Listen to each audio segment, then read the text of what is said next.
Our next commitment is humility, and who better to discuss humility than I, the most qualified, handsome, intelligent, and humble person who's ever existed. In fact, if you look up humble in the dictionary, you'll see my picture right there. That's me, all right, the crown prince of humility.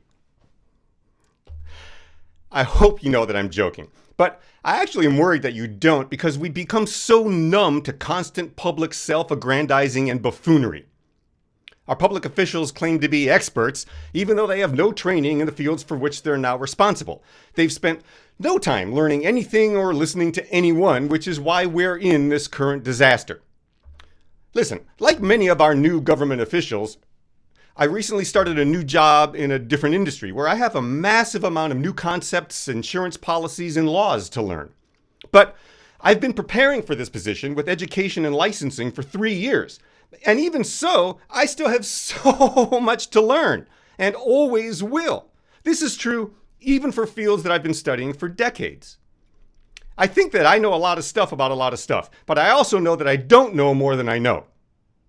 I hope that mindset keeps me humble. I admit, it doesn't always. I'm human. We are what we are.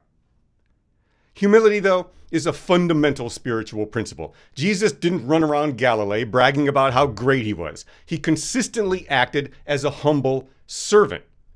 Jesus nags his followers not to sit at the head of the table, to share whatever scraps of food they have with others, and to heal the sick, regardless of their nationality. People loved Jesus, followed him, and wanted to be like him because he didn't speechify and pump himself up. He wasn't a politician, nor did he gain favor from the religious authorities. He was love incarnate, and his actions exemplified unconditional love. When Jesus did speak, it was through parables and other literary and rhetorical devices designed to encourage people to think for themselves rather than rely on him to fix their problems. Jesus' call for his disciples to live as humble servants echoes through most spiritual traditions. We see this in Buddhism's beginner's mind and in Judaism's anava, a humble stance before God and others. I mean, even Moses, described in Numbers as more humble than anyone on earth, embodies this spirit of anava. Moses, the guy who led the Jews out of slavery, was more humble than anyone on earth. These stories remind us that humility isn't weakness, it's wisdom. When we think about biblical humility, our minds probably first imagine ancient people prostrating themselves before a blinding light or a pillar of fire. But those images of God neglect the fact that every human being is God incarnate. Now, we're obviously not as aware or in tune as a Jesus or a Buddha, but the fact remains, we are a single entity in many forms.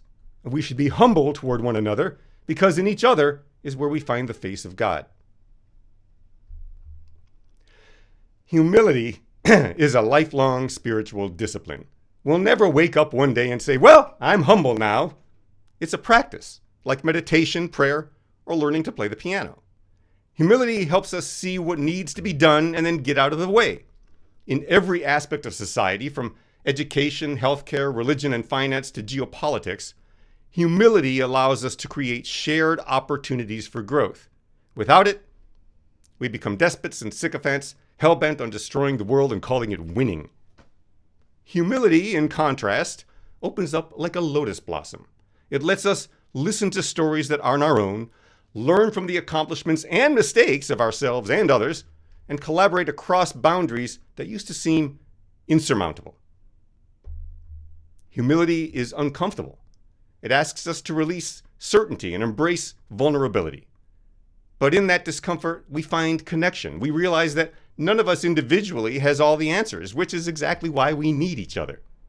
This understanding requires a robust self-awareness. I mean, knowing your strengths and weaknesses, appreciating what you bring to the table, and recognizing what others bring as well. It's really the spiritual equivalent of jazz. Yeah, man, humility is like jazz. Bebop, shooby-za, zoobity-wop. Jazz. When playing jazz, especially free-form spontaneous jazz, No single musician dominates the tune. Each player listens, adapts, and responds to the others. It's complete faith in the creative flow of the universe and the quantum entanglement of being. There are moments when playing any type of music where you lose all sense of time and place, where you're just in the music, when the performers and the audience are all synchronized in a cosmic musical experience. It's an indescribable feeling because no one knows what's coming, but together, something new and beautiful unfolds. That's humility in motion. If you want to experience God coursing through your soul, play some jazz. What, you don't know how? Yes, you actually do. Just pick up an instrument. Any instrument, it doesn't matter what it is, and start playing something. Bang out some rhythms on the dining room table. Poke some keys on a piano keyboard. Sing some nonsense. Be humble, not self-conscious, and open yourself to the infinite creativity of the Song of Songs. Let the universe send music to and through you. Whatever you create, that's your song. You made it with the universe. I promise you, there is no more thrilling or humbling an experience.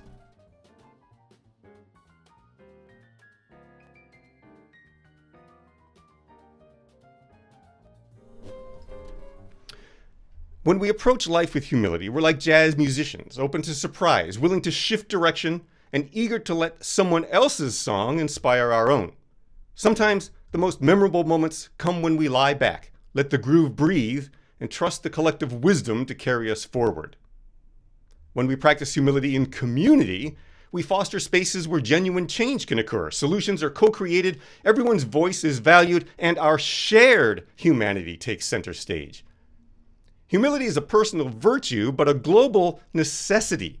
A commitment to humility is the key to unlocking cooperation, compassion, and creativity on a scale we've never seen but have imagined since long before Moses and his people started codifying their ideas. Instead of striving to be the loudest voices in the room, let's aim to be the most curious, the most open, the most willing to grow. Let's all be jazz musicians and learn how to share the stage by humbly admitting the song is incomplete without all of us playing. Amen. Our discussion question to consider is, what possibilities appear when we approach each other and our challenges with genuine humility? What possibilities appear when we approach each other and our challenges with genuine humility? Let's take a minute to just think about that, then we'll open up the room for discussion.